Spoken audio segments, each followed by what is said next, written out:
Hello YouTube family, I don't know about you, but I am a huge fan of Skyrim and have found myself playing it a lot recently. So much that I decided to do something so outdated, make a video on Skyrim. But this is no ordinary video, this is a video on why I wouldn't let Mercer Frey sit at my lunch table. Actually, I'm just playing, it's a character analysis video. So hopefully without further ado, let's get straight into it. Well, I think before we can analyze a person, we have to make sure that we look at his backstory to see if something maybe traumatic happened that would cause him to change. Something significant enough that would cause change. So Mercer Frey is actually quite the story. He joined the Thieves Guild way back when the leader was some old dude named Gallius. We'll get to him a little later. While things were getting good for him, he ended up meeting a girl called Carlia. Him and Carlia became pretty close, and as he said, they would go on heists together, and they were really a great team. They both knew their strengths and weaknesses, and they knew exactly how to rob people according to their strengths and weaknesses that would make them successful.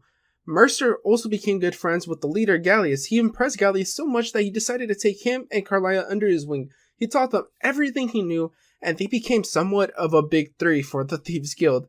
Like, the Thieves Guild had a big three. If you guys watch the NBA, you get the reference. Anyways, Carlia and Gallius became lovers, and it seemed that Mercer had some resentment towards it. So now, with any trio friendship with one girl or a guy, a relationship usually develops. It just happens all the time.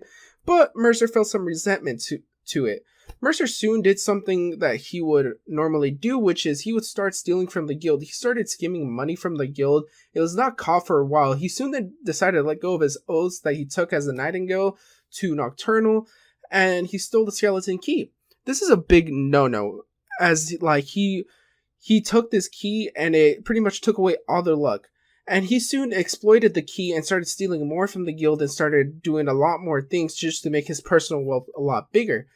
Gallius ended up finding out, and when he went to confront Mercer at Snowvale Sanctum, things happened, alright?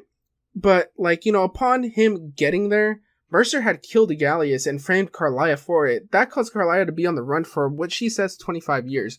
Mercer soon took over as a leader and moved along as if nothing happened, still stealing from the guild, still doing all these horrible things. But I do have a bit of a tad theory, which is why I'm saying that, Mercer had some resentment towards Carlia and Gallius' relationship.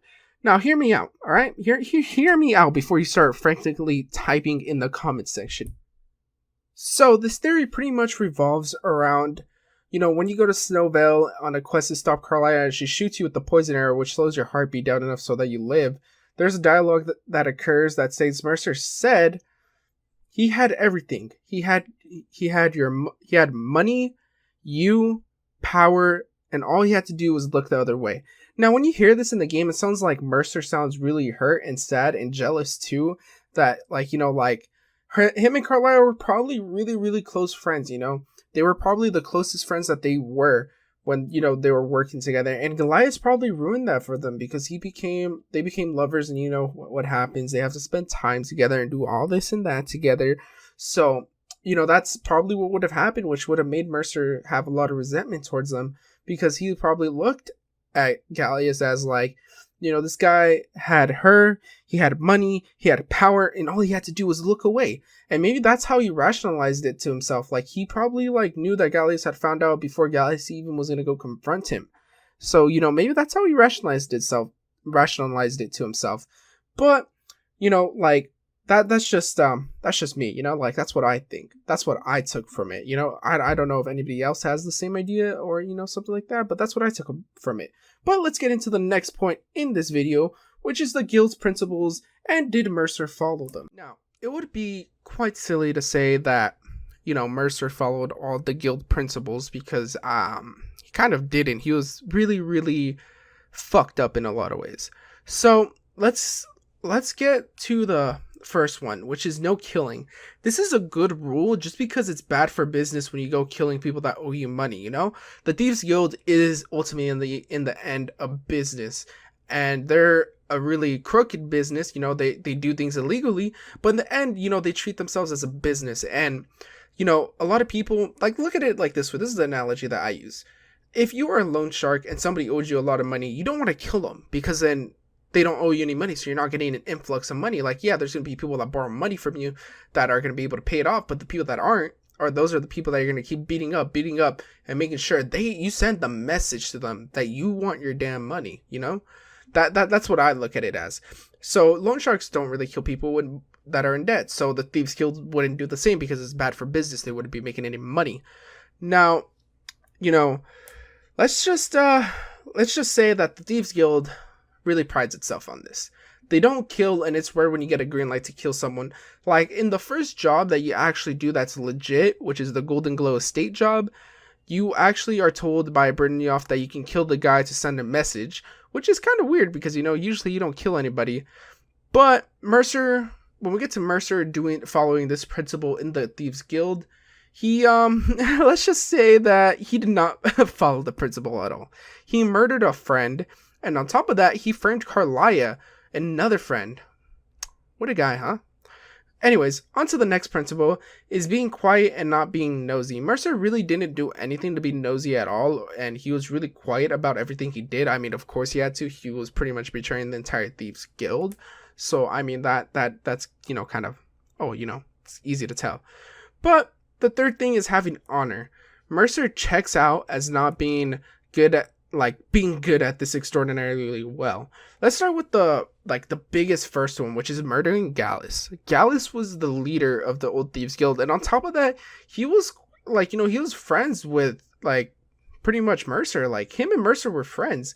He murdered someone who considered him a friend, and only did so because he was stealing from the guild. And think about that. He killed somebody out of his own greed. And then the glaring second one is that he framed it on Carlia, somebody who he was close with, somebody who he considered a dear friend that he was really close with, and he slanders her name and he acts like he wasn't really her friend. But I mean, if you're going on every heist together and you're doing everything together, I mean, I would have to assume you're pretty good friends. You're not associates anymore, you're good friends, you know? So, you know, he pinned the murder on her and making her one of the most wanted people in Skyrim and around the area because of the Thieves Guild's ties. Like, the Thieves Guild are well connected with a lot of people. I mean, not as much as before, but when it had happened, they were. And, you know, that made her, have a bounty on her head because they're like, well, why would she do that? She was in love with him. It raises a lot of questions that a lot of us aren't asking. And then, finally, wanting to kill you, well, not finally, but, second to last one is wanting to kill you for finding out the truth and runs at first sight instead of facing you and makes you chase him to the Eye of Falmer and then makes you fight with him while he possesses a skeleton key and makes Brynjolf fight with Carlia. So pretty much this is this is kind of weird because if you had honor, if someone dueled you or challenged you to a duel, challenged you as a leader, as an honorable person, you would honor that duel. And I mean, I guess you could say we never officially did it, but I mean, it was quite out there that, we were going to do that. But I mean, it is what it is. He just really didn't have any honor. And Mercer, then, when you confront him at the end, when you're walking in, he says, he pretty much says that thieves with honor are a joke, that there's no such thing as a thief with honor, that there's no difference from what he's doing and from what you're doing. There is truly no honor in the Thieves Guild, which, I mean, is kind of true. Thieves with honor is kind of a weird concept, but you kind of get it.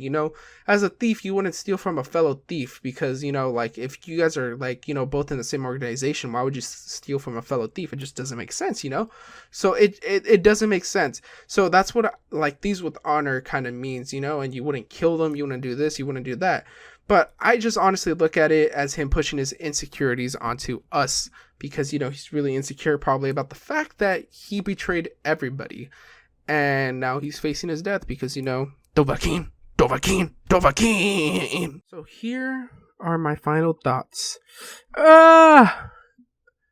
Mercer is a very flawed guy. He does not provide much in terms of dialogue and seems to be disinterested in us until we start investigating the whole mess with someone trying to drive a wedge between the guild and Maven. And, generally, he even tells us that he felt like something was off when we joined. I mean, he's just generally not really into us at the start. But, for the first one,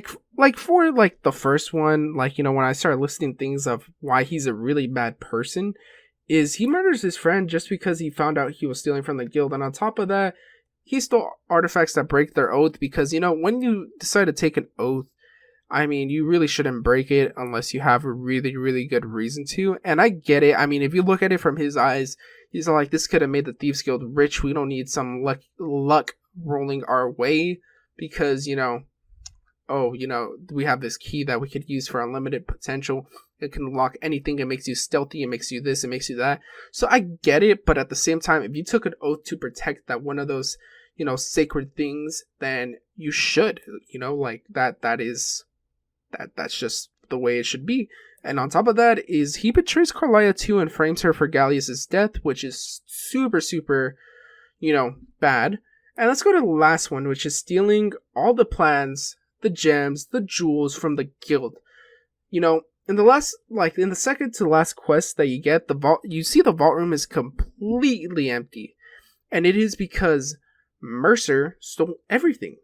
He literally stole everything. And then having the audacity to hit the cream of the crop heist with the Eye of the Farmer is the biggest insult that he can make to the Thieves Guild and even to us as the player. So, you know, he is, overall, I think he's a snake and deserves to die. I really do. He does so many things that warrant it. Like, there is literally a list that you can make on why Mercer Frey should be dead. But, you know, let's just say this is the guy I would not give a piece of my food if we had lunch together, if he forgot his money. High school was kind of rough for me, guys. Sometimes I wouldn't eat. But anyways, hope you guys enjoyed it. Make sure to leave a like. And if you didn't, leave a dislike. You know, I mean, honestly, what can I do to make you guys hit a like anyways? Anyways, peace and have a nice